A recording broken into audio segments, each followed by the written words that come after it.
좀 되겠네요. 이렇게 너무 있어가지고요. 그래서 몇 가지 드리고요. 그리고 말씀드렸던 여러분 직접 질문 가능하세요. 질문 드리고 인사하시면 되고, 혹시 질문지를 작성해 주시는 분이 있으시면요, 저희 진행하신 분께 전달해 주시면 질문지 먼저 소개해 드리고, 그 다음에 직접 질의응답할 수 있는 시간을 가진다는 점. 질문지 좀 부탁을 했고, 진행을 해야 될 것 같은데요. 일단, 처음 들었던 책을 쓰셨던 배경이 혹시 지난 대선 패배 원인이 어디 있을까라고 하는 고민이 이런 걸 가지면서 지나지 않았나 이런 생각이 좀 들었던 게 패배 원인이 욕망의 충실이기 때문이다 라고 이렇게 진단을 하셨던 것 같아요. 아니 근데 지난번 대선은 패배는 아니고 더 많은 국민이 투표한 분이 대통령이 됐으니까 승리한 거죠. 전체적으로 보면. 아니 이제 표 더 많이 얻은 분이 당선이 안 되고 다른 사람이 됐으면 그게 패배죠. 표 많이 받은 사람이 당선했다는 점에서는 이제 국민의 승리고요. 다만 이제 낙선한 후보를 이제 성원했던 분들은 그걸 패배로 인지할 수 있죠. 주관적으로. 이제 그런 문제였다고 보고요. 제가 이제 서문에도 썼습니다만 왜 졌을까라는 관점이 아니고 왜 이런 결과가 나왔을까라는 관점에서 접근을 했죠. 물론 저는 문재인 후보를 지지한 사람이지만 그래도 객관적으로 보면 같은 박근혜 후보가 표를 더 많이 얻은 결과가 나왔기 때문에 어째서 이런 결과가 나온 것일까? 이건 좀 다른 관점이거든요. 왜 졌나 하고는. 요즘 세대는 왜 박근혜 후보 한 대부분이 뽑혔을까라고 하는 분들이 하더라고요. 예. 오늘 강연에서 이야기를 하실까 생각을 했었는데 좀 책에 있는 이야기라 뭐 굳이 안 해도. 혹시 좀 그런 분도 있지 않은데 이런 데는 왜 박근혜 후보에게 현실적인 하겠다고 보시나요? 그럼 여러 가지 이유가 있죠. 여러 가지 이유가 있을 텐데 우선 1차적으로는 이제 연세가 많이 드시면 이제 하던 대로 하는 게 되게 편해요. 왜냐하면 뭘 바꾼다는 거는 나 자신도 거기 바뀐 데에 적용하려면 뭘 바꿔야 되잖아요. 생각도 바꾸고 행동 방식도 바꾸고 뭘 많이 바꿔야 돼요.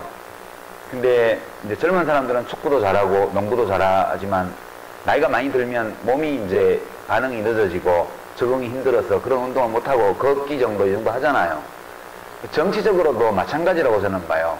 사람마다 차이가 있긴 하지만 일반적으로 보면 고령이 되면 될수록 변화를 하기가 어려워요. 그런 게 하나의 원인이었다고 저는 생각하고요. 그 다음에는 이제 역시 분단과 남북 대립, 여기서 온 그런 조작된 어떤 컴플렉스, 이 선입견, 이런 게 있죠. 그러니까 뭐, 저도 옛날에 정치할 때, 대구에 출마했을 때 이렇게 유세를 하고 있으면, 이제 어떤 아주머니 지나가면서 저기 빨갱이 연설한다 이러면서 지나가고 그랬어요. 그러면 저희 선거운동원이 쫓아가가지고, 왜 빨갱이라 그러냐고 끝까지 싸우고, 사과를 받아내고, 뭐, 그러고 선거운동을 했었는데, 그런 고정관념이 특히 고령층일수록 영향이 커요. 그 전쟁 분단 이런 것들 다 체험한 분들이시기 때문에요. 그렇고. 세 번째로 들 수 있는 게, 그럼 5, 60대는 왜 그럴까? 아주 50대들은 나이가 많지도 않은데, 제가 50대 중반이니까, 제 친구들은 1번을 훨씬 많이 찍었더라고요. 저는 또 고향이 대구고, 그래서 대구 출신이라 더 그렇겠지만, 이렇게 보면, 진보 진영 쪽에서 현대사를 굉장히 부정적으로 평가하는 것 같은 느낌이 있잖아요. 뭐, 한국은 생지옥 같고, 뭐, 언제나 정의가 짓밟히고 불의가 승리한 역사이고, 뭐, 친일파들이 다 해먹었고, 독재 잔당들이 다 해먹고 있고, 뭐, 되게 시각이 그런 게 많은 편이죠. 그러다 보니까, 누구든 자기가 살았던 시대에 대해서 이걸 부정적으로 평가해서 더 좋아져야 되겠다 이렇게 생각해서 이제 나쁜 점을 찾을 수도 있겠지만 그런 생각이 없이 보면 내가 살았던 시대인데 그 시대를 되게 나쁘게 얘기를 하면 왠지 나를 욕하는 것 같은 그런 느낌도 좀 들잖아요. 그러니까 내가 살았던 시대를 인정받고 싶어하는 욕구, 이런 것들이 박근혜 후보 지지로 나타난 측면도 마찬가지로 있지 않나. 그게 그 점은 특히 역사 해석과 현대사에 대한 해석과 많이 관련이 되어 있는 거라서 그게 꼭 그런 거 아니라는 이야기를 좀 붙여보고 싶었던 것도 있었죠. 저로서는. 꼭 우리 현대사의 문제를 이야기하는 게 그 시대를 다 부정하거나 그러려는 게 아니다, 이게. 예, 그런 이야기들도 좀 하고 싶었고, 그렇죠. 예.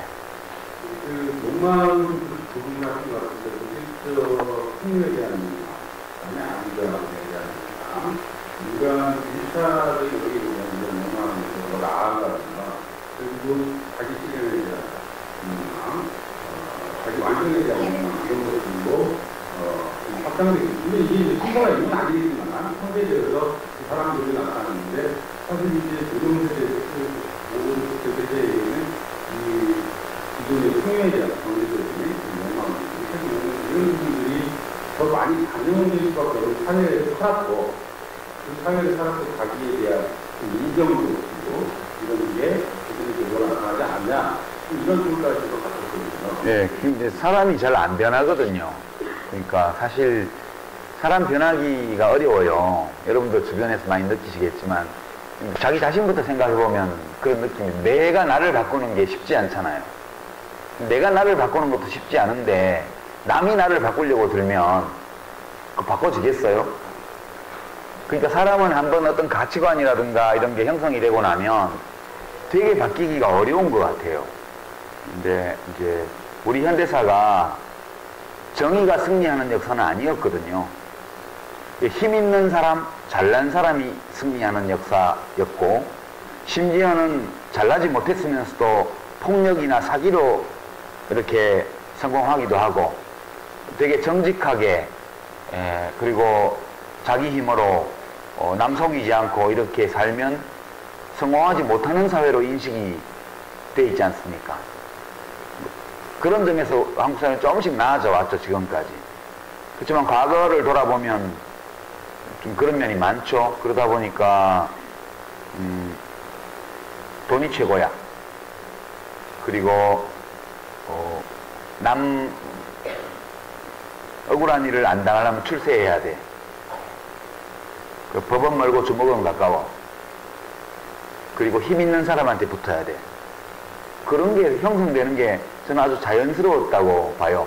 그렇게 해야만 밥이라도 먹고 살고 취직이라도 하고 돈이라도 좀 벌고 이렇게 하는 거지, 옳지 않은 일이 있다고 해서 대들거나 자기 일도 아니면서 나서가지고 그 잘못됐다고 떠들거나 이런 사람들은 일제 때는 그 총독부 외놈들한테 박해받고, 해방되고 나서는 미군정한테 쫓겨다니고, 이제 건국하고 나서부터는 정부 수립 이후에는 이승만 정권한테 박해받고, 그 뒤에 뭐 5.16 나고 나서 박정희 정부, 전두환 정부 다 그랬잖아요.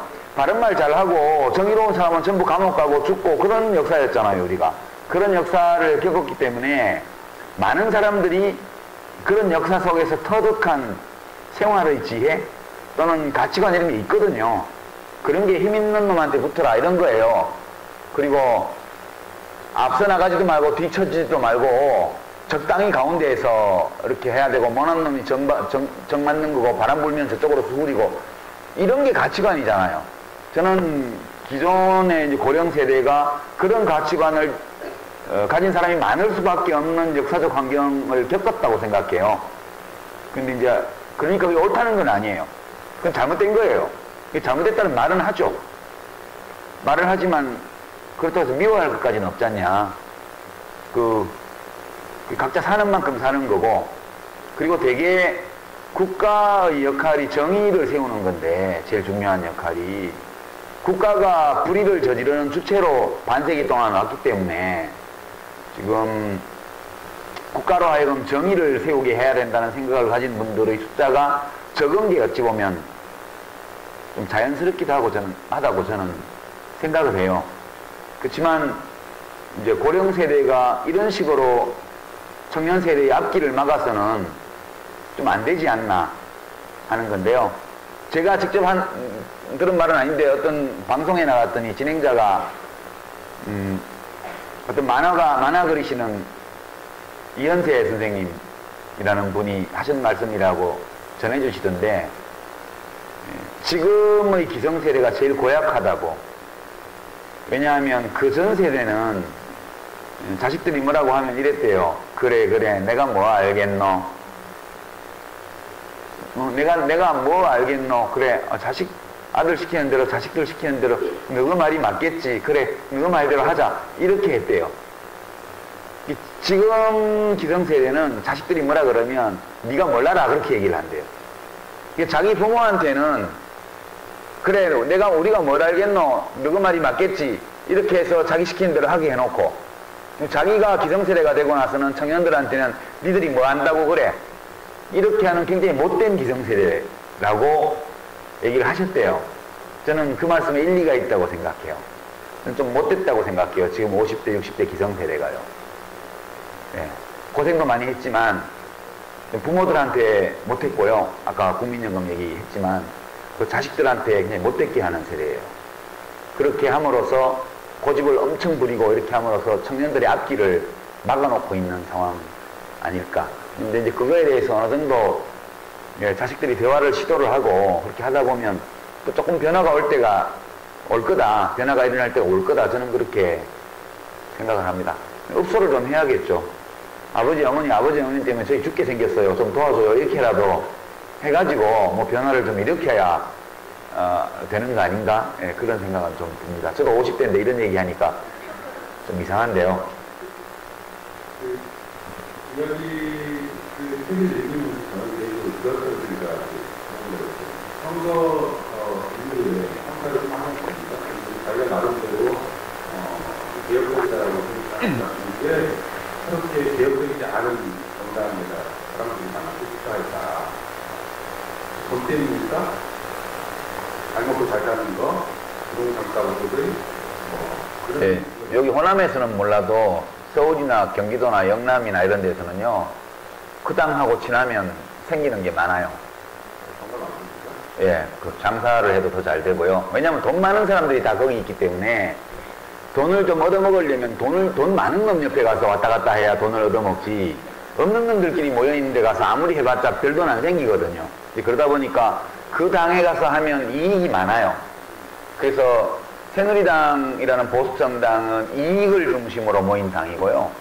지금 새정치민주연합이나 이제 정의당이나 이런 야당들은 옳은 것, 의의를 중심으로 모인 조직이라고 봐요. 크게 보면. 그렇다고 해서 새정치연합의 모든 정치인들이 다 올바른 것 때문에 거기 있다고는 생각 안 해요. 거기도 나름 제1야당으로서 큰 이익이 있는 데이기 때문에 그거 보고 모인 분도 많아요. 그렇지만 전체적으로 보면 그래도 말로라도 이익이 아니라 의로움을 추구하는 데가 새정치연합이라고 저는 봐요. 네. 저는 동의하면서 네. 저는 우리 대한 평가를 보면서 사람이 한 가지로 구성되지는 않는다는 생각을 많이 하게 돼요. 선거 끝나고 나서. 그러니까 박근혜 후보를 찍었던 문재인 후보를 찍었던 간에 우리는 지금 박근혜 후보를 찍으면 이런 사람 비교를 하고 문재인 후보를 찍으면 이런 사람하고 비교를 하는데 사실은 그 찍은 사람 중에 아주 다양한 스펙트럼을 준비할 수 있겠더라. 그렇죠. 생각이 들더라고요. 예. 아니 이제 박근혜 후보를 찍은 이유 중에 뭐 경제 발전을 잘 시킬 거다, 국가 안보를 튼튼히 할 거다 이런 것도 있겠지만 부모님을 다 비극적으로 잃은 사람이기 때문에 불쌍해서 찍어준 분들도 많잖아요. 아니 불쌍해서 제가 보기에는 찍어준 분들이 더 불쌍한 분들이 많은데, 하여튼 뭐 옛말에 쥐가 고양이 생각해 준다는 말이 있잖아요. 불쌍해서 찍어본 분들 많아요. 여기 전주에도 한 10%는 찍어주지 않았어요? 네, 그러니까 불쌍해서 찍어줄 수 있는 거예요. 있는 거고. 왜냐하면 정책만 보고 투표하는 게 아니기 때문에. 그건 문재인 후보 찍은 분 중에도 시아버지 직감으로 괜찮은 것 같아 이래 생각하고 찍는 사람들도 있을 거 아니에요. 정책은 잘 모르지만 텔레비에 나와서 얘기하는 거 보니까 저런 시아버지 만났으면 좋겠어 이렇게 생각하고 20대 여성들이 찍은 경우도 없다고는 말 못해요. 굉장히 이 동기는 다양한 건데 우리가 읽어내는 거는 그 모두를 감안할 때 적어도 문재인 후보는 급진적인 그런 정치인은 아니지만 무엇인가 지금의 현상에서 변화를 일으키기 위한 이야기를 해볼 수 있는 후보였고요. 박근혜 후보는 이야기가 안 되는 후보인데 사람들은 그걸 잘 모르더라고요. 제가 이야기가 전혀 안 된다고 말을 몇 번 했는데 저만 성격 이상한 놈처럼 비치고 진짜 산수도 못하고 그런다고 제가 일러 바쳤거든요, 그때. 근데 아무도 안 믿는 거예요, 산수를 못하리라고는. 예. 근데 정말 불통이잖아요. 지금 그분은 남하고 대화를 해본 적이 없이 산 분이에요. 영애로서 어릴 때부터 청와대에서 자란 분이고, 예. 그리고 우리 흔히 하는 연애도 안 해보신 분이고요. 가족도 물론 없죠. 그리고 뭔가 시련을 극복하고 구박을 받으면서 역경을 헤치고 뭘 해본 적도 없어요. 그러니까 대통령 되시고 나서 토론하는 모습이 없잖아요. 기자회견도 회견문만 읽지 질의응답 없고요. 국민과의 대화 이런 것도 안 해요. 그냥 담화문만 발표하죠. 지금 보면 대통령이 없는 거나 마찬가지 상황이라고 저는 봐요. 대통령은 없는 거나 마찬가지고 상징적으로 박근혜 대통령이 앉아 계신 거고요. 해방 후에 정부 수립 이후에 60년 이상 대한민국을 지배해왔던 그 세력의 집합체들이 각자 역할을 나눠 맡아서 알아서 하는 거예요. 강원도 원주 상지대에는 김문기 씨를 복귀시키고, 그죠? 여기 광주 조선대학교에는 또 김아무개 씨 가족을 또 복귀시키고, 이런 게 박근혜 대통령이 하는 일이 아니에요. 그리고 이렇게 토크쇼 하던 어떤 할아버지를 공공기관에 감사로 보낸다든가, 이런 모든 일들은 대통령이 하시는 일이 아니고요. 그냥 박근혜 대통령은 그냥 청와대에 계신 거고, 그 60년간 대한민국을 발전시켰다고 주장하는 그분들의 복합체가 역할 분담해서 알아서 그냥 하는 거예요. 지금 제가 진단하기에는 대통령은 없는 거나 마치 비슷하다. 예. 슬픈 일이죠. 때로는 대통령한테 투정도 좀 하고, 대통령한테 욕도 좀 하고, 하소연도 좀 하고, 이렇게 해서 뭐가 되기도 하고 안 되기도 하겠지만, 그래도 그거 하는 재미가 있잖아요. 대통령 뽑아놓으면 욕도 해보고, 욕하면 무슨 반응도 나오고, 그래야 욕하는 재미도 있죠. 지금은 욕하는 재미도 없을걸요, 아마? 욕해봐야 아무 대꾸 없기 때문에. 예, 그런 것 같아요, 지금 봐서. 그런 거고, 이런 선택을 한 것은 다양한 이유가 있겠지만, 앞으로 남은 3년 반 동안 지난 1년 반 전의 선택이 어떤 의미였는지에 대해서 1번을 찍으신 분들도 생각 안 하지는 않을 거예요. 생각할 거라고 봐요. 예. 그렇게 저는 느낍니다. 제가 아직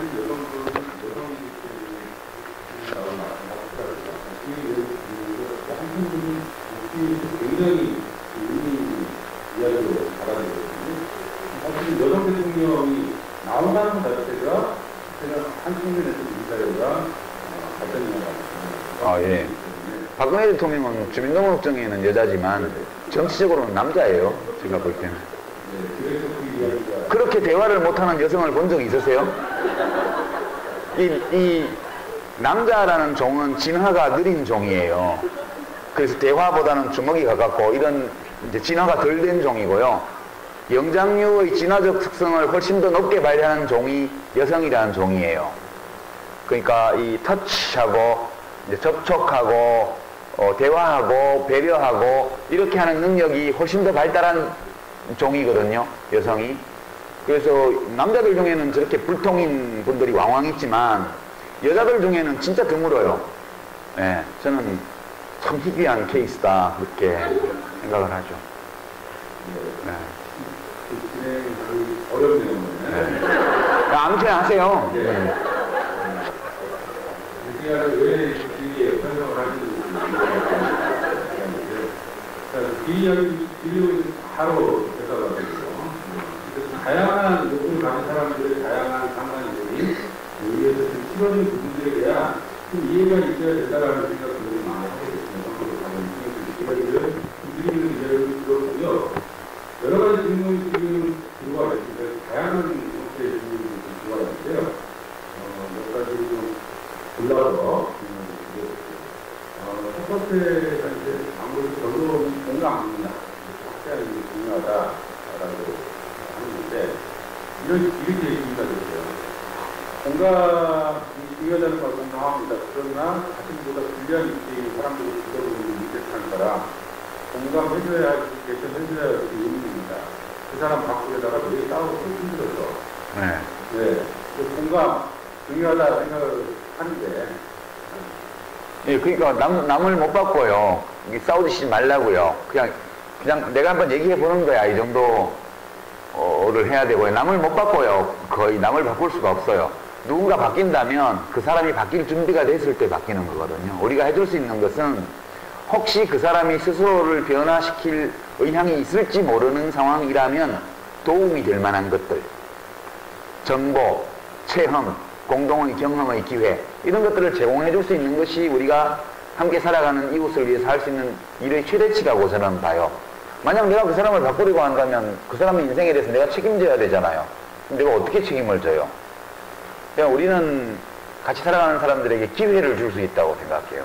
그러나 그 기회를 살려냐 안 살려냐는 그 사람 인생의 문제지 우리 문제는 자기 문제는 아니거든요. 그런 태도로 대하시면 좋을 것 같아요. 그거 속상해 하실 필요도 없고요. 좋은 거 줬는데 좋은 거를 제공했는데 누가 친구가 안 받아가면 그 친구만 손해지 내가 손해날 건 없잖아요. 그렇게 생각하면서 지내시는 게 좋을 것 같아요. 그런 이런 공감을 어려움으로 생각하시기도 하고요. 점점 공감을 떠나는 것 같다. 특히 인터넷, 스마트폰 시대에 공감을 떠나는 거 아니냐.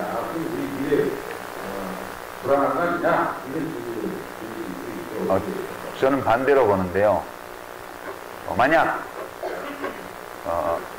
세월호 참사 때처럼 5.18 때도 스마트폰이 있었다면, 그래서 금남로에서 이루어지는 그 살상행위들이 실시간으로 동영상 촬영되어서 다른 지방으로 전송되었다면, 그러면 전두환은 대통령이 될 수 없었어요. 정말 우리가 세월호 참사에 이렇게 많이 슬퍼하는 이유 중에 하나가요, 아이들이 남긴 카톡 문자 동영상 때문이에요. 그 카톡 문자 동영상에 그 아이들이 마지막 순간에 느꼈던 고통과 두려움, 원망, 이런 모든 감정들이 그대로 실려서 전해오기 때문에 우리가 눈앞에서 그걸 같이 겪는 것처럼 감정이입이 되잖아요. 그것 때문에 더 많이 슬프고, 그리고 자기는 밥을 계속 먹으면 미안해지고, 이런 감정이입, 공감, 공명, 이런 것들이 그 스마트폰 때문에 생긴 측면이 굉장히 크다고 생각해요, 저는. 그래서 5.18 때 스마트폰이 있었다면 전국에서 다 봉기가 일어났을 거다. 저는 그렇게 생각해요. 그것이 공감을 해치는 것이 아니고요. 지금은 이게 막 도입이 돼가지고 같이 앉아서 밥 먹는 사람은 안 보고 멀리 같이 밴드 하는 사람만 보니까 문제잖아요. 아직은 우리가 이 스마트폰이라는 이 정보통신의 혁명적 도구를 잘 활용하는 방법을 아직 못 익힌 단계일 뿐이라고 생각하고요. 앞으로 이게 스티브 잡스가 엄청난 문명의 진보를 가져올 수 있는 기술적 조건을 남겨주고 떠났다. 그 사람 진짜 혁명가라 저는 그렇게 생각해요. 일부 부작용이 있지만 저는 낙관적으로 봅니다. 오늘 정말 가장 많은 질문들이 올라오는 것 같아요. 제가 질문드려야 유시민 작가님 말씀하신 것에 대한 정신 하나. 원래 진행자가 힘들어요. 좀 쉽게 나온 질문 몇 가지 좀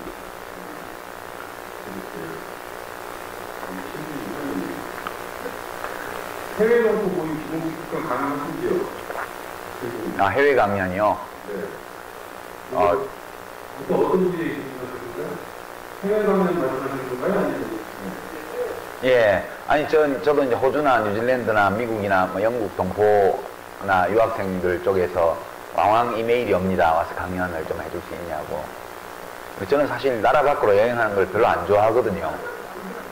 그래서 심지어 지금 진행하고 있는 정치 카페도 해외 공개 방송을 해보자는 아이디어를 실무자들이 가지고 왔기에 어디서 녹음하나, 녹음해서 내보내면 전 지구가 다 같은 마당인데 왜 이걸 굳이 외국에 나가서 비행기사 들여서 이산화탄소 뿜어가면서 그렇게 하냐 그러고 말았어요. 제가 사실은 할 수 없는 건 아니지만 굳이 밖에 나가서 이렇게 해야 될 만한 어떤 욕구랄까? 이런 걸 별로 못 느꼈어요. 예, 그래서 안 하고 있죠. 저는 되게 성격이 좀 익숙한 공간에서 익숙한 사람들하고 이제 조금씩 어울리면서 이제 책 읽고 글 쓰고 이런 걸 원래 좋아하는 사람이라 지금은 내가 좋아하는 스타일의 인생을 살아보자 이렇게 생각하는 중이라서 당분간은 계획이 없습니다. 제 생각이 또 변할 수도 있죠. 조금 시간이 지나면서. 예. 아니 뭐 비공식이든 공식이든 마찬가지입니다. 예. 그리고 저 혼자 가면 제 처가 좀 싫어하기도 하고. 함께 가려니까 우리 중2 아들이 있어가지고. 이게 인생이 복잡해요. 진짜 단순하지 않거든요. 예. 차라리 이거 나중에 하루 지금 하면 좋아서 그때 그런 대답을 달라지는 아니요, 똑같았을 거예요. 네. 예. 자, 이 정말 아주 간단한 질문인데 2013년도 행복하게 지금 좋아하는 예, 대체로 그런 것 같아요. 예. 어떤 점에서 행복하고 어떤 점에서 행복하지 않으신지.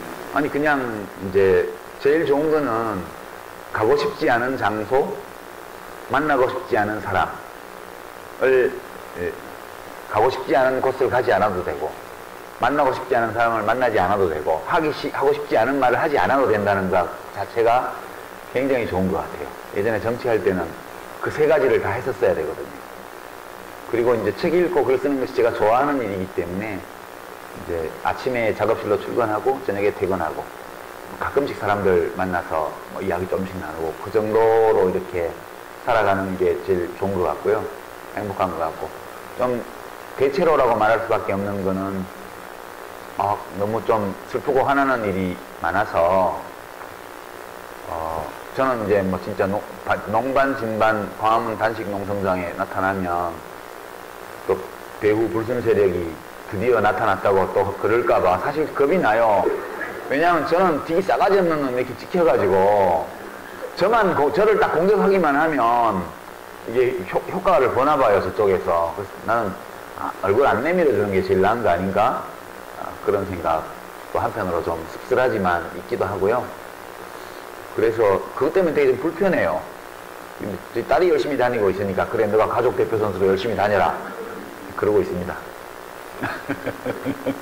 그것 때문에 좀 불편해요. 불편한데 가서 하루 이틀이라도 좀 같이 단식을 굶었으면 좋겠는데 고민 중이에요. 네. 기타들이 많지 않을까요? 예. 이 자유인의 세대. 예. 자유인의 자유. 예, 그렇죠. 지금은 사실 예. 자유라는 게 그렇잖아요. 하고 싶은 거 하고 하기 싫은 거 안 하는 게 자유인데 대체로 자유롭게 생활을 하니까 인생 살아오면서 요즘이 제일 괜찮지 않나? 그런 생각 좀 들고. 근데 이제 이런 얘기를 함부로 하기는 좀 어려워요. 시절이 하수상해서. 예. 그래서 유시민 작가님 정말 정신 안 하실 건가요? 예. 들어와. 그 이제 못하죠. 안 하기도 하고. 저는 정치를 떠나기 전까지 이 선거에 3번 연속 떨어진 사람이잖아요.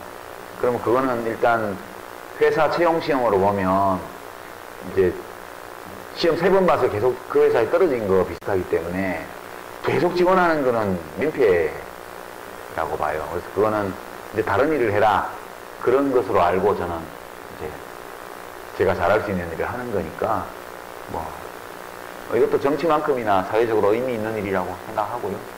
그리고 많은 사람들이 원하고 이 사회가 요구하는 바가 있으면 또 하는 것도 필요하지 않을까요? 많은 사람들이 우선 원하지 않고요. 많은 사람들이 원한다는 증거도 없고요. 그리고 많은 사람이 원해도 저는 안 할 거예요. 그냥 예. 왜냐면 나도 내 인생을 살 권리가 있는데 언제까지 사람들이 원한다고 그 인생을 살아줘야 되나? 그런 걸 삐딱한 그런 좀은 삐딱한 그런 게 제가 아까 말씀드렸잖아요. 저는 국민들을 유작적 하늘로 여기는 게 아니고 어리석기도 하고 위대하기도 한 그런 존재로 보고 제 자신도 그렇기 때문에 좀 삐지기도 하고 감동 먹기도 하고 그런 사람인데 지금은 좀 삐진 상태거든요. 솔직히. 예. 아니요. 저 뒤끝이 있어가지고 한번 삐지면 오래 가요. 언론에서 제일 좋아하는 분이 이런 분입니다. 네. 이거다가 하나 얻어버리면 이렇게 하고 자, 어쨌든 뭐 여러 가지 질문들이 많이 나왔는데요. 하나는 더 우리 중에 서로 이거 어떻게 마음을 하시는지 마음 정리가 잘 안 되죠. 이제 시간이 필요한 거죠. 옛날 그 대중가요 유행가에 시간이 약이겠지요. 세월이 약이겠지요. 그런 우리 어렸을 때 듣던 뽕짝 노래 중에 이 세월이 약이겠지요라는 그런 가사도 기억나고요. 이하이 1, 2, 3, 4에 보면 시간이 모든 것을 해결할 거야. 그런 시간이 모든 것을 해결할 거야. 그런 게 있더라고요. 그래 맞아. 시간이 걸리는 거야. 그렇게 생각하고 애도 기간은 정해져 있는 게 아니기 때문에요. 각자 사람들마다 다 애도 기간이 다를 수밖에 없고 애도의 형식이나 이런 것도 사람들마다 차이가 있을 거라고 보고 이제 저 개인적으로는 아직은 애도가 다 안 끝난 것 같아요. 시간이 좀 더 걸리지 않을까? 네, 그렇게 생각합니다. 지금 상황들이 더 생각하게 만드는 부분이 있는 것 같아요. 아니 그래도 그분은 뭐 누가 욕을 하면 백구라고 했잖아요. 그죠? 그러고 이렇게 의견이 다른 사람들이 공격하면 따박따박 자기 의견을 얘기를 했고요. 그러니까 우리가 확실히 알 수 있는 것은 저 사람은 내가 욕을 하든 뭐를 하든 이야기를 하면 내가 뭔 말 하는지를 최소한 알아듣는다. 그건 확실했던 대통령이죠. 그것이 불확실할 때 느끼는 절망감, 아득함, 이게 뭔지는 그때는 몰랐던 것 같아요. 예. 아니, 내 말을 들었는지 안 들었는지도 모르겠고, 들었지만 알아들었는지 안 알아들었는지도 모르겠고, 이러면 되게 고달퍼요, 국민이. 예. 그래서 저는 그때는 뭐 대통령이 말 많다고 사람들이 비판을 많이 했는데요. 그래도 주먹으로 쓰는 것보다는 말 많은 게 나아요. 주먹을 안 쓰려니까 말이 많아지는 거거든요. 지금처럼 아무 말도 안 하고 경찰 풀어갖고 다 해결하고 뭐 국정원 풀어서 해결하고 힘으로 다 할 것 같으면 말이 필요 없죠. 그래서 우리가 독재는 힘으로 하는 데고 민주주의는 말로 하는 데니까 대통령이 말 많은 게 되게 당연한 거예요. 원래 말이 많아야 돼요. 오바마 대통령도 얼마나 말 많아요. 그죠? 근데 오바마 말 많다고 그러지 않잖아요. 그게 정상이기 때문에. 근데 우리는 아직까지 대통령이 말이 많은 거에 대해서 임금님이 말 많으면 안 돼. 이런 식의 낡은 관념을 가지고 그걸 보는 측면이 많아서, 예. 그것 때문에 김대중 대통령도 말씀을 잘 하시는 분인데, 현직 계실 때 많이 아치셨잖아요. 참고, 말씀을 좀 적게 하시려고. 원래 따로 만나뵈면 김대중 대통령 한번 이게 딱 터지면 누가 끼어들지도 못해요. 노 대통령 같은 경우는 중간에 우리 막 끼어들었거든요. 아이, 대통령 그게 아니고요. 이러고 중간에 끼어들었는데, 김대중 대통령님은 딱 시작하면 누가 걷다가 감히 중간에 끼어들어가지고, 대통령 그게 아니고요. 이걸 어떻게 해요. 완전 어른이신데. 예, 근데 노 대통령도 그런 장점도 있으셨고, 뭐, 그렇습니다. 그런 거고. 지금이라서 특별히 뭐 이런 식으로 해서 그리워지는 건 아니고, 그분은 자기 인생을 자기 칼라대로 살다가 가신 분이기 때문에, 그건 받아들여야 되고요. 다만 우리가 각자가 마음속에서 어떻게 얼마만한 기간 동안 애도를 해서 작별을 하느냐, 그것만 남은 문제라고 저는 생각합니다. 네.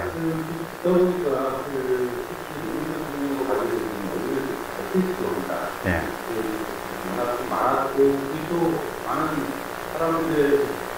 먹히죠. 네, 네. 그런 사람이 또 이 작가에 대한 평가, 예, 싸가지 없는 놈. 저는 제가 정계 은퇴한 직후에 한겨레 인터뷰 김대식 교수 하면서도 그랬어요. 저는 정치를 그만두지만 정치를 그만둔 후에도 오랫동안 싸가지 없는 놈이라고 욕을 먹을 거다. 언론은 계속해서 내 이름을 그 문제와 그 단어와 연관시켜서 계속 써먹을 거다. 뭐 어쩔 수 없다. 내 운명으로 알고 그러거나 말거나 신경 안 쓴다. 그렇게 말한 적이 있는데 진짜 그렇게 되더라고. 이제 정계 은퇴한 지 2년 다 돼가는데 좀 그만 좀 하지. 그런 생각도 한편으로 들고요. 예.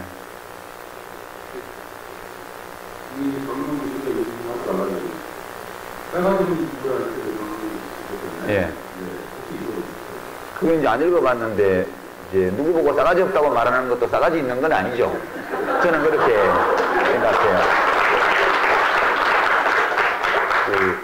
근데 제가 정치하는 동안 무슨 막말을 한 적은 없어요. 이렇게 오해를 받거나 공격을 받을 소지가 있는 발언은 여러 차례 했는데 그건 제 주관이 그런 거니까 그렇게 됐던 거고요. 누구를 공개적으로 인신공격하거나 욕을 하거나 이랬던 적은 한 번도 없습니다. 여러분 기사 검색해 보십시오. 근데 좀 그런 것 같아요. 이게 장난이 아니네. 다만 저는 좀 그런 문제가 있었죠. 그러니까 제 생각을 약간은 극단적인 형태로 아주 강력한 형태로 이렇게 얘기를 하다 보니까 이제 저하고 의견 다른 분들이 제가 나를 인간적으로 무시하는 것 같아 이런 느낌을 받으셨을 거라고 봐요. 더군다나 저는 그냥 국회의원이 아니고 현직 대통령하고 아주 친한 국회의원이라고 알려져 있었기 때문에 실제 그렇게 친한지 안 한지는 모르지만 그렇기 때문에 그거하고 연관지어서 더 겸손하게 낮춰서 이렇게 했었어야 되는데 저는 그런 걸 의식을 못하고 평소대로 한 거예요. 그게 이제 교만이죠. 저는 교만의 죄를 지은 건 있다고 생각해요. 예. 그게 그런 공격으로 돌아오는 거라고 보고요. 그 문제에 대해서는 진중권 교수 진단이 맞다고 봐요. 이제 그런 것도 강준남 교수 얘기한 것도 하나의 원인이 될 수 있죠. 공격의 빌미를 주니까.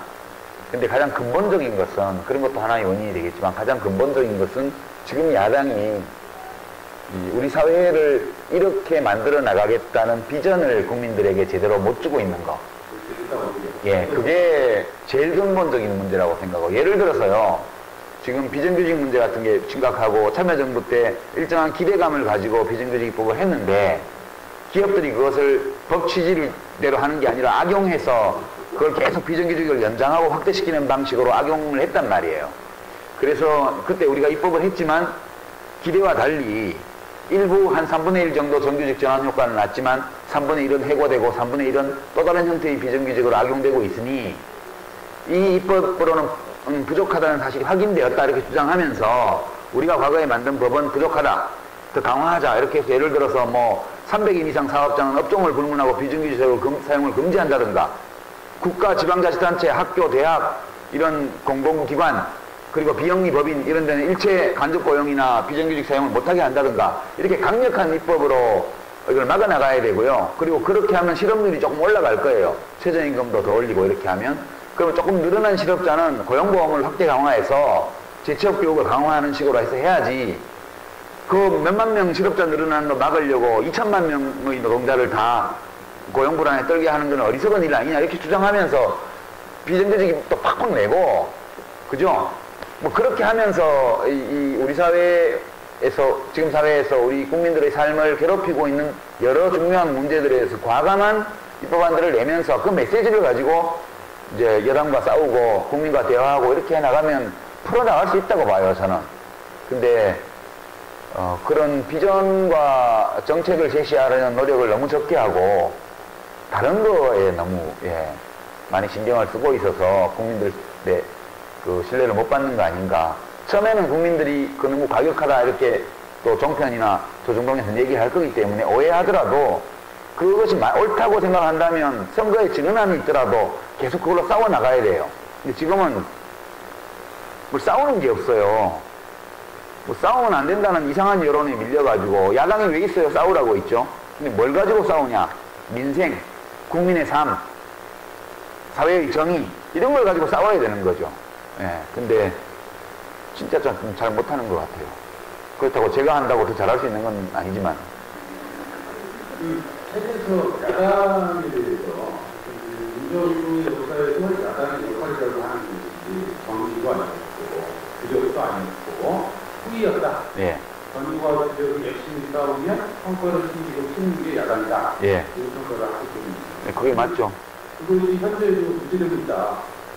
예, 지금 근데 후위라고 뭐라 그러는 게 아니고 호위 역할을 잘 못하는 거예요. 못한다. 예, 그러니까 세월호 진상규명만 해도 유가족들이 맨 앞에서 지금 단식 투쟁도 하고 그 다음에 시민들이 와서 등록해서 동조단식도 하고 각지에서 이제 행사도 열고 서명운동도 받고 이렇게 하면 이게 주력이잖아요. 그러면 뭐든지 제도로 돼야 되는 거니까 그 책임을 진 게 야당 아니겠어요? 그러면 이제 그 전위와 후위 주력들이 싸우고 있는 경찰과 대치하고 뭐 하고 그거 가서 국회의원 보고 같이 경찰하고 싸우라는 게 아니에요. 시민들이 싸우면 뒤에서 그 요구를 받아서 제대로 된 이제 세월호 특별법을 위반을 하고 그걸 가지고 이제 국민들에게 말씀드리고 여당과 협상하고 안 되면 싸움도 하고 이렇게 하는 게 야당의 역할인데 어느 것 하나 지금 사실 제대로 되고 있지 않은 거 아닌가? 그런 아쉬움이 좀 있죠. 너무 욕만 하지 말고 격려도 좀 해주셔야 될 것 같아요. 네. 질문도 몇 가지 더 있는데요. 이 지금 사회에서 발생하는 여러 현안에 대한 질문들이 많습니다. 네. 한국사 국정교과서 문제에 대해서 예. 과연 우리 아이들이 어떤 역사관을 심어줘야 국민이다 이런 게 역사교과서 관련한 질문입니다. 예. 그건 제 책을 읽어주시면 될 것 같아요. 청와대의 그런 현직 교사를 사전 대통령에서 선거하는 위원회를 어떻게 보십니까 하는 질문이. 아, 예. 근데 자기 아버지처럼 하려는데 잘 안 되잖아요. 여러분 어제 규제개혁 2차 그 끝장 토론인가 하는 거 보셨죠? 그 좀 팍팍 푸세요. 뭐 누가 공격하면 제가 보호해 드릴게요. 대통령이 그러셨단 말이에요. 그거는 뭐 장관들한테 그렇게 하는 게 맞아요. 그래야 장관들이 소신을 가지고 하죠. 왜냐하면 뭐 사회적 무리가 빚어지고 시끄러워진다고 해갖고 장관을 자르거나 이럴 적이 많기 때문에 그거 중요한데 문제는 이제 어떤 장관이 그래보면 내년부터 한번 추진하도록 해보겠습니다. 이렇게 대통령이 왜 내년이에요? 이렇게 입법이 필요합니다. 그러잖아요. 그러니까 입법이 필요한 규제개혁이 많기 때문에 그 대통령이 마음을 먹는다고 해가지고 아무 규제나 그렇게 막 없앨 수 있는 게 아니에요. 왜냐하면 현행 규제들은 법률에 의해서 생겼거나 법률의 위임을 받아서 대통령령으로 생겼거나 또는 이제 대통령의 근거를 두고 이제 불령이나 혹은 그 각 부처의 지침이나 뭐 이런 걸로 시행규칙이나 이런 걸로 생겼거나 해서 다 법적 근거가 전부 다 있는 규제예요. 그냥 장관이 못하게 하는 게 아니라고요. 대형 규제, 덩어리 규제들은 전부 법률과 관련이 있어요. 최소한 법률의 위임 규정이라도 강화하는 조처를 안 하고는 안 되는 거예요. 지금 의료기관 부대사업 확대하면서 영리자회사 세워가지고 막 부대사업 범위를 막 의료기기 판매, 뭐 약품 구입 이런 까지 열어주는 약 사고 의료기기 사는 거는 부대사업이 아니잖아요. 그거는 의료기관의 본업이잖아요. 이 이야기는 지금 의료법을 못 고치니까 국회에서 시행규칙을 개정해가지고 법을 무력화시키는 식으로 하고 있는 거거든요. 저거는 이제 헌법재판소로 다 가지고 가야 돼요, 나중에.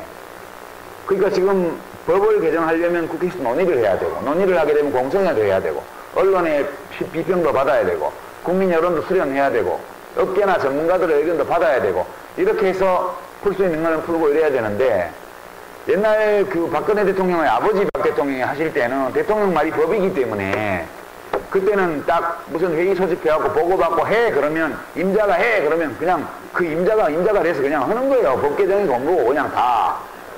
국회에 가면 공화당 3분의 1 유신정후에 대통령이 임명한 국회의원 3분의 1 이렇게 3분의 2가 여당 국회의원이 있기 때문에 그냥 아무 법이나 정부에서 만들어서 국회에 보내기만 하면 그냥 의장이 소집해서 야당이야 있거나 치면 법이 다 통과되니까 그때는 대통령이 정권들을 모아놓고 임자 말해봐 그거 금년부터 당장해 내년은 뭐 내년이야 그럼 금년부터 되는 거예요. 지금 안 되거든요. 박근혜 대통령이 자기가 지금 다스리고 있는 이 나라는 아버지가 다스리던 30년 전하고는 전혀 다른 나라가 되었다는 사실을 뚜렷이 인지 못하고 있는 걸로 보여요. 그냥 말하면 대통령이 말하면 다 되는 줄 알아요. 안 되거든요. 안 되거든요. 그 점을 제가 확실하게 말하고 싶은데 전화통화가 안 되네.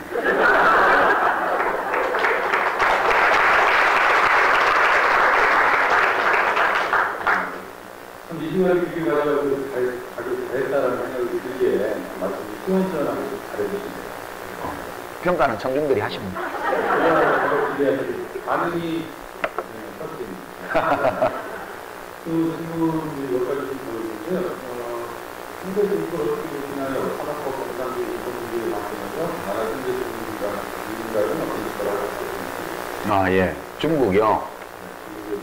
예, 중국은 박정희 시대 대한민국하고 비슷하다고 봐요, 저는. 근데 큰 차이가 있는 거는, 중국도 재벌도 있고 빈부격차도 심하고, 막 노동자들 권리 보장 안 해주고, 수출 중심이고, 비슷해요, 진짜. 이 한국을 많이 연구했거든요, 중국이.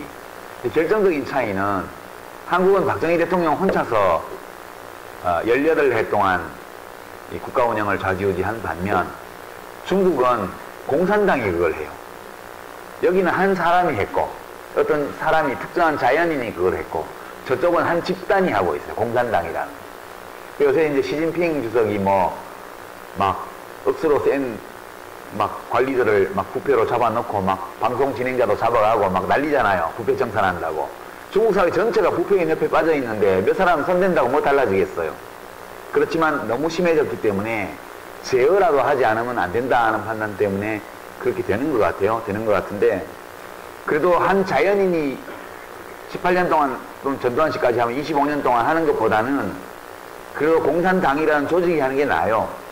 그래도 이북처럼 자식한테 내리는 건 아니잖아요. 이북이 최악이거든요. 한 사람이 몇십 년 하는 게 되게 안 좋은 거고 몇십 년을 하고 나서 그 자식한테 내리는 건 진짜 최악이고요. 그래도 중국처럼 공산당이라는 조직이 있어서 여기서 청년 시절부터 훈련받고 검증받고 이렇게 해서 당간부로 쭉 올라와서 최고 권력자 지위까지 올라가면 거기는 엉터리는 없어요. 최소한. 우리는 선거에서 뽑으니까 엉터리도 있잖아요. 퇴임하신 각하 같은 분은 진짜 엉터리잖아요. 그게 최소한 중국의 국가 지도자는 물을 가두어 두면 맑아진다. 이런 얘기는 안 해요. 진짜. 물을 가두어 두면 물그릇을 키워서 큰 통에다가 물을 담아 놓으면 물이 안 썩는다. 이런 진짜 무식한 얘기는 중국의 지도자들은 절대 하지 않아요. 그 정도 멍청한 소리를 하는 사람 같으면 그 최고 권력자 지위까지 오는 동안 다 잘려요. 어디서든. 그래서 이걸 중국 학자들은 신민주주의라고 그러던데요. 민주주의 아니거든요. 민주주의는 아니고 독재예요. 공산당 일당 독재. 근데 이 독재 정권을 유지하는데 필수적인 권력의 핵심 자리에 누구를 세우냐. 이 문제를 자기들끼리 민주적으로 하는 거예요. 그죠? 좀 웃기잖아요. 독재를 하는데 독재를 하는 권력 집단 안에서 민주주의가 살아있어요.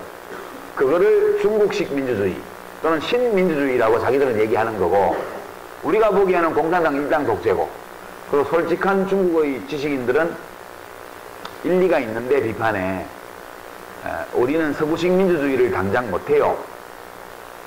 중국 특색의 민주주의 즉 현 단계에서 중국 사회와 중국 인민들이 어느 정도 받아들이고 어느 정도 효율적으로 운영할 수 있는 정도의 민주주의는 현재 하고 있는 정도니까 귀하들이 양해해줘. 그렇게 이야기를 하고 있죠. 근데 그런 점에서 중국 사회는 70년대나 80년대 초 유신 50대의 한국 사회보다는 훨씬 낫다고 봐요. 정치적인 면에서. 통일주체 국민회의에서 뽑는 대통령이라도 제대로 뽑았으면 반쪽짜리 민주주의라도 되잖아요. 근데 우리는 그 당시에 혼자 출마해가지고 선거 공약 발표도 안 하고 다른 후보도 없고 선거 운동도 없이 그냥 1,몇백 명, 2,000명 장충체육관에 모아놓고 이제 후보자 이름 잘못 써갖고 무효표 처리된 거 한 표 빼고는 100% 찬성으로 그렇게 대통령을 2번이나 뽑혔잖아요. 그거는 이북이나 거의 진배 없는 그런 최악의 제도였다고 봐요. 그러니까 현대 중국은 민주주의 사회는 아니에요. 공산당 일당 독재 사회고 경제체제는 완전히 이 천민자본주의에 가까운 그런 노골적 자본주의고요. 그래서 전체적으로 개발 독재 시대의 한국과 비슷한데 정치적으로는 공산당 내부의 민주주의가 그래도 존재하고 있다는 것이 한국보다 훨씬 나은 점이다. 그게 제가 현대 중국에 내리는 평가고요. 중국이 잘 되면 우리도 좋아요. 이웃집이 잘 되면 우리 사는 형편도 좋아지게 돼 있는 게 이 자본주의 체제, 국제 시스템이기 때문에 중국의 성장에 대해서 지나치게 공포감을 가지거나 그럴 필요는 없다고 봐요. 왜냐하면 우리에게는 멀리 있는 친구가 있잖아요. 미국이요. 이게 가까이에 굉장히 경상도 말로 억수로 센 친구가 있으면 사람 이웃이 있으면 우리는 일본도 있고 거기다 중국도 있어요. 그럼 멀리 있는 센 친구를 하나 가지고 있는 게 사는데 도움이 돼요. 저는 이제 주한미국 문제나 이런 것도 되게 그런 맥락에서 이해를 합니다. 좀 꼴사납고 때로 우리가 좀 굽실거려야 되고 밥도 사주고 이렇게 해야 되지만 그래도 가끔 만났을 때 우리가 한번 접대하는 걸로 멀리 있는 친구가 우리 친한 친구가 있고 무슨 일이 생겨서 전화하면 걔가 차 몰고 1시간 만에 나타난다. 이런 정도 친구를 가지고 있는 게 괜찮다고 봐요, 저는. 그래서 중국에 대해서는 약간의 경계심도 필요하고 그러나 지나친 두려움이나 이런 것들은 가질 필요가 없다고 보고요. 이웃의 큰 나라가 경제적으로 되게 번영하면 우리도 함께 번영할 수 있는 기회가 생긴다. 그렇게 보고 우리나라는 이미 경제는 중국에 의존하고 있고요. 안보는 미국에 의존하고 있는 이 시스템을 들어와 있거든요. 이 틀은 벗어나기 어렵지 않을까 당분간. 그렇게 보고 좀 존심은 상하는데 그래도 살다 보면 좀 힘이 약한 사람은 지 성질대로 살 수는 없거든요. 북한이 자기 성질대로 살라다 보니까 너무너무 애로사항이 많잖아요. 때로는 비굴함도 필요해요. 저는 그렇게 생각합니다. 한 국가가 생존하는데.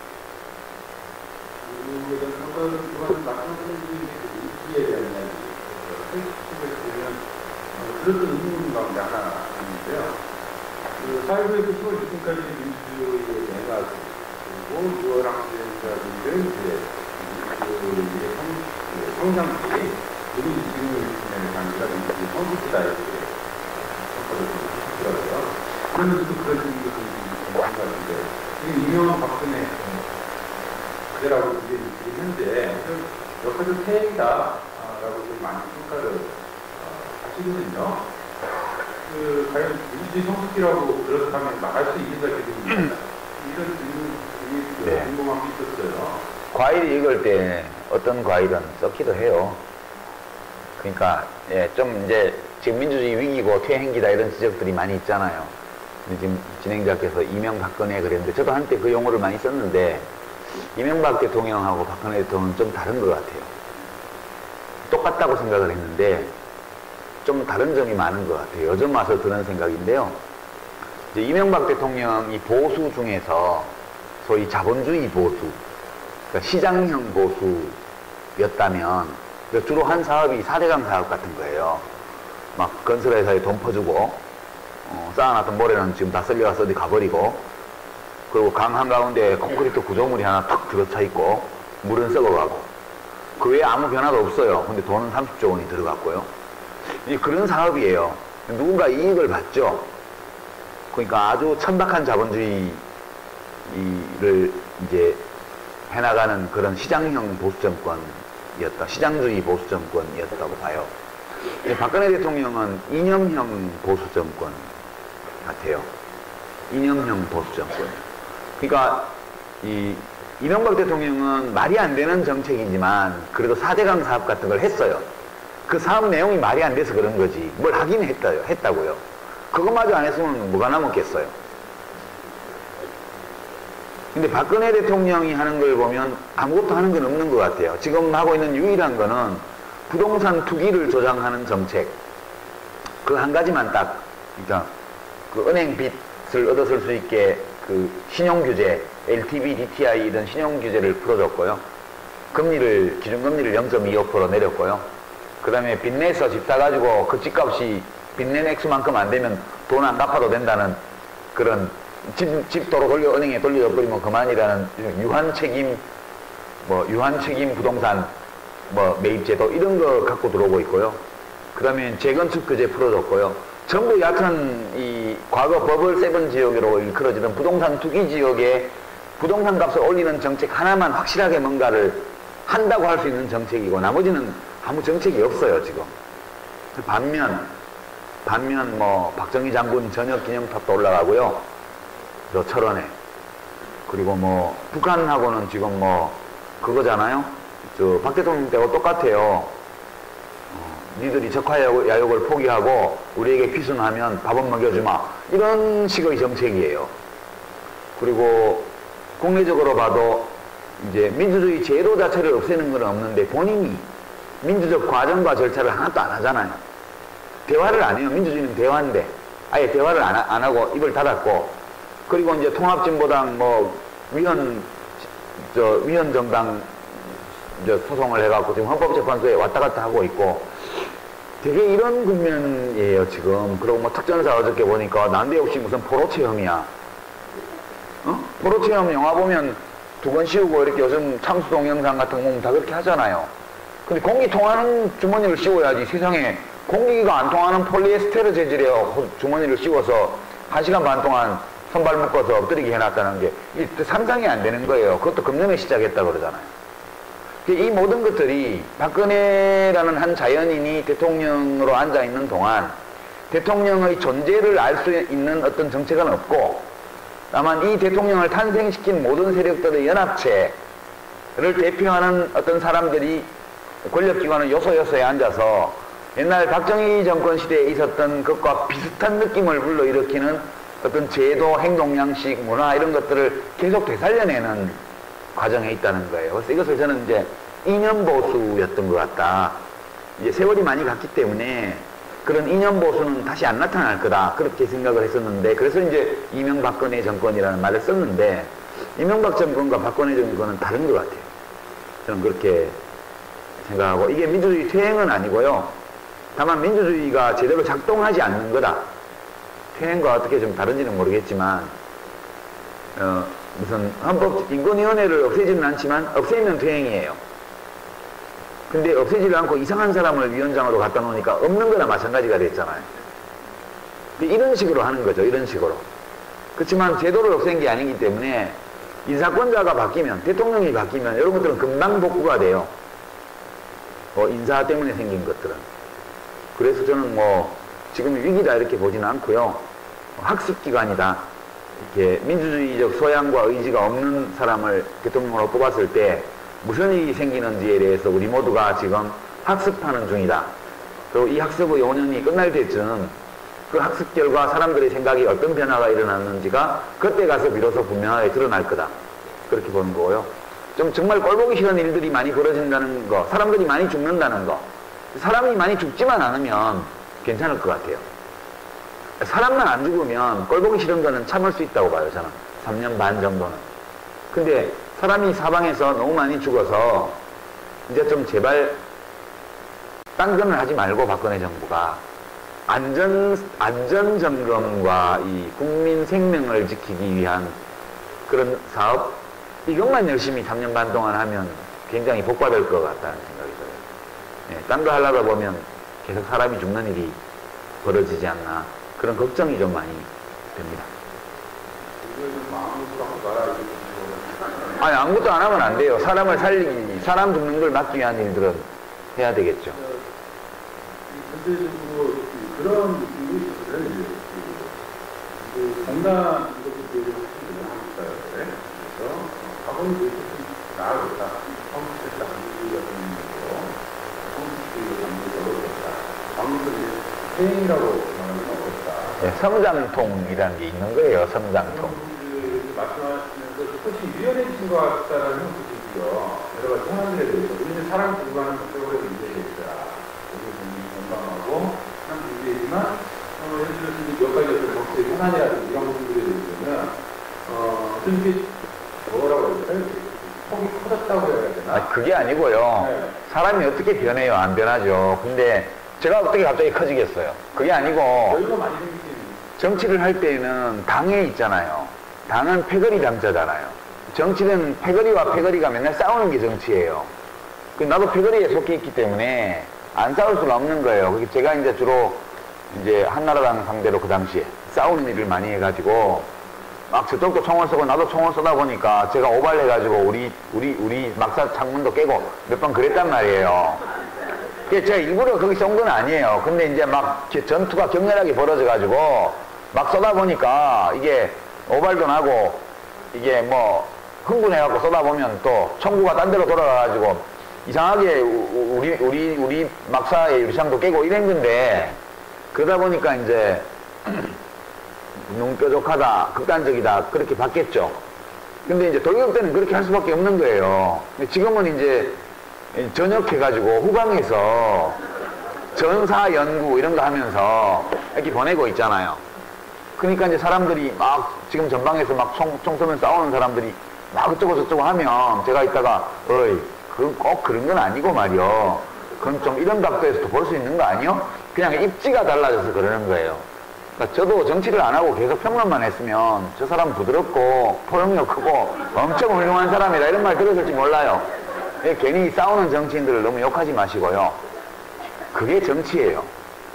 예. 그리고 이제 욕먹고 가면 싸우는 놈은 욕먹고 가면 싸우고, 그리고 이제 인품 잡으면서 인기 얻어서 뒤에서 마무리할 사람은 또 그걸 하는 게 일이고, 다 필요한 거예요. 그렇게 막 전방에 나가서 총 쏘는 사람도 필요하고, 후방에서 가끔 대포나 한 대씩 쏘면서 이제 앞에서 전투 벌여서 점령하고 하면 가서 깃발 꽂고 폼 잡는 사람도 필요하고, 다 그런 거거든요. 다 똑같지가 않은 거예요. 그래서 저는 제가 했던 역할에 대해서 별 불만 없고요. 지금 좀 다르게 보이는 거는 사람이 바뀌어서 그런 게 아니고 그냥 입지가 달라진 거예요. 지금은 덕담해도 괜찮아요. 얼마나 좋아요, 나가서 덕담하면.